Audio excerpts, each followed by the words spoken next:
Hi, hello mga kamaming gala! Panibagong araw, panibagong gala nga na naman. Just keep on watching! For today's video nga ay may sponsored staycation si Daddy. Wow! Nalulungkot nga kami sa araw na ito at hindi namin makakasama si Kuya Zion. LRT at tricycle nga lang kami papunta sa aming pag-i-staycationan. Mabilis nga lang ang biyahe at pagdating namin ay nag-check-in na agad si Daddy. Habang nakapila nga si Daddy ay may nakita siyang juice at saka free water. Libre nga lang ito kaya kukuha na nga din tayo. Ang una ko nga tinikman is yung juice. Sumunod nga is kumuha na rin ako ng tubig. Parang mas masarap pa yung tubig kaysa sa juice. Charing.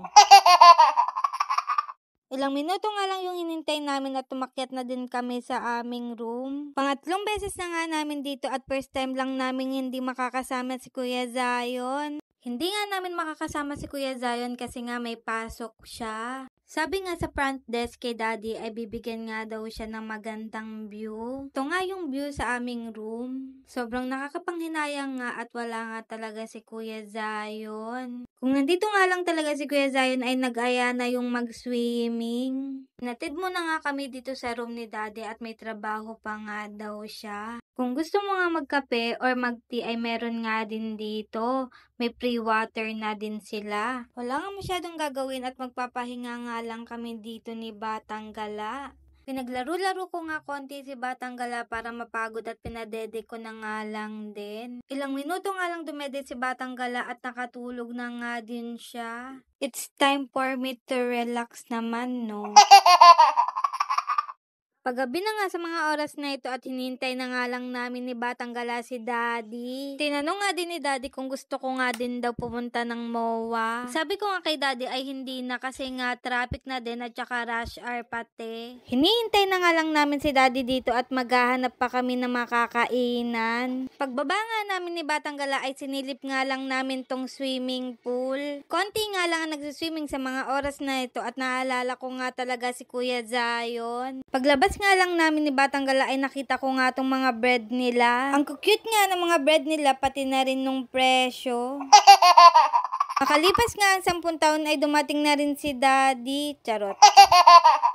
Pagdating nga ni Daddy ay pupunta nga daw kami dun sa dati niyang kinainan. At ito nga daw yung J Park Garden na matatagpuan lang sa likod nga lang ng Diamond Hotel. Pagdating nga namin dito ay hindi na nga kami pumila. Mukha na daw kasi kaming gutom na gutom kaya pinapasok na din kami.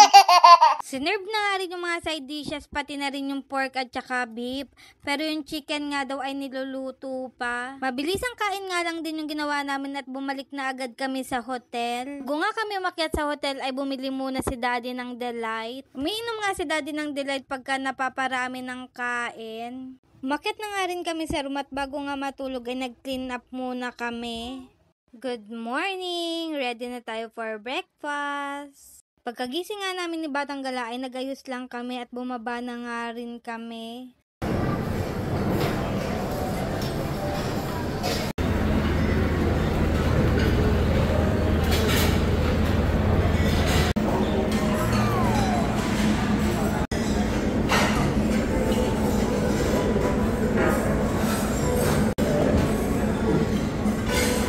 Pagkatapos nga namin kumain ni Batang Gala ay umakyat na nga rin kami sa aming room. Pag-akyat nga namin sa aming room ay pinaliguan ko na si Batang Gala, niligpit yung mga gamit at naligo na rin ako. Libre nga lang to mga to at iuwi nga din natin to. Sama na nga din natin yung creamer, yung tea at saka yung sugar. For the go!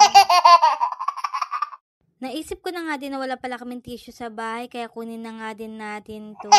Bago nga kami bumaba ay kunain muna namin tong cheesecake. Pagkatapos nga namin ubusin yung cheesecake ay bumaba na nga rin kami para mag-check out. Pagbaba nga namin ay maraming tao kaya pumila muna nga si Daddy. Ilang minuto nga lang ang hinintay namin at dumating na rin yung grab namin at pauwi na kami mga kamaming gala. Salamat sa panonood. See you po sa panibagong araw, panibagong gala nga na naman.